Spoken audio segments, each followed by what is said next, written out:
Hi friends, అందరూ బాగున్నారా? ఇక్కడ ఎల్లమ్మ చూపిస్తున్నాను. ఎల్లమ్మ తల్లిని మంగళవారం ఇట్లా పసుపు కుంకుమ వేసి అమ్మవారికి దీపారాధన చేసి దండం పెట్టుకుంటాను. చూడండి ఎట్లా వచ్చిందో. శివుడు ఎల్లమ్మ ఇట్లా పాము రూపంలో ఎల్లమ్మ ఇట్లా వెలిసింది. మా ఇంట్లో ఎక్కడికి వెళ్ళినా అక్కడికి వస్తున్నారనమాట. కొన్ని దేవ కార్యక్రమాలు చేసే ఉన్నాయట్టుకుంటా. అమ్మవారు నాకు కల్లో చెప్తుంది, అన్నీ చూపిస్తుంది అనమాట. నేను పుట్టినప్పుడైతే ఏ కళలు రాలేదు. పెళ్ళైనాక పిల్లలు పుట్టినాక పిల్లలకి 5-6 సంవత్సరాల నుంచి నాకు కళలు, పిల్లలకి 5-6 సంవత్సరాల నుంచి నాకు ఇంకా దేవుళ్ళు కల్లోకి వస్తున్నారనమాట. ఇప్పుడు పిల్లలకి పెద్దలు లేరు కదా, ఇప్పుడు ఇంకెక్కువ అనమాట. అన్నీ చెప్తుంటారు, కల్లో చూపిస్తుంటారు మాకే జరిగేది అన్నీ. చూడండి ఎంత మహిమ. రేణుక ఎల్లమ్మ తల్లి చాలామంది, అంటే ఒక 5-6 మంది దండం పెట్టుకున్నారనమాట, మాకు పిల్లలు కలగాలని.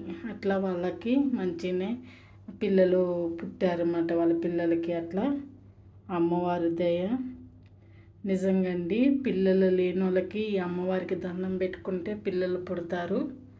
ఇది నిజము. రేణుక ఎల్లమ్మ తల్లికి దండం పెట్టుకుంటే సంతానం కావాలన్నారు. సంతానం ఏదైనా మంచిగా అభివృద్ధికి వస్తుంది అనమాట. ఏమైనా తలుసుకున్నా దండం పెట్టుకున్నా చాలా మంచి జరిగిద్ది అనమాట.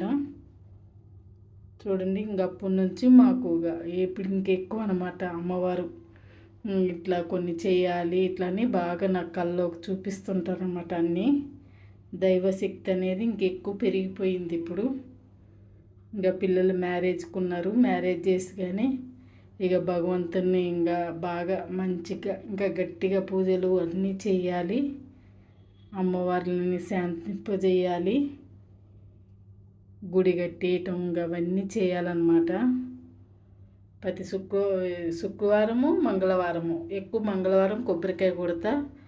ఉయ్యాల తొట్టిలాగా పొగులు తీయండి కొబ్బరికాయ కూడా. అసలు చాలా మహిమ అమ్మ. నన్ను చుట్టుకొని వచ్చింది. భువనగిరిలో ఉన్నప్పుడు మేము క్వార్టర్స్లో నన్ను చుట్టుకొని ఇట్లా రౌండ్గా కల్లో అనమాట, నిజం కాదు, కల్లో నన్ను ఇట్లా 3 రౌండ్లు చుట్టుకొని అన్నమాట. చుట్టుకొని ఇట్లా గోడకు వచ్చింది.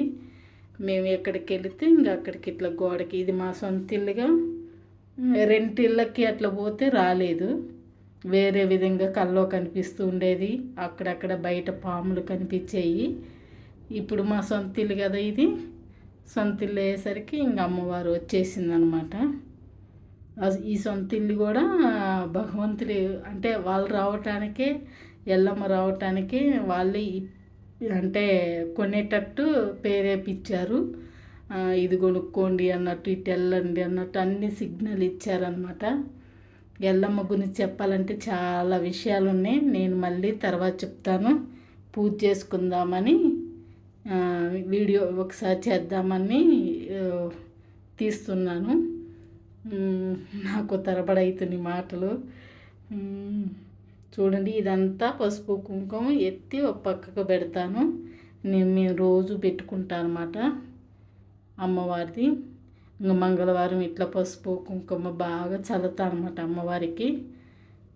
ఒక్కోసారి పాలు అభిషేకంలాగా చేస్తాను. చాలా విషయాలు ఉన్నాయండి, నేను మళ్ళీ తర్వాత చెప్తాను. పూజ చేసుకుంటా. బాయ్ మరి.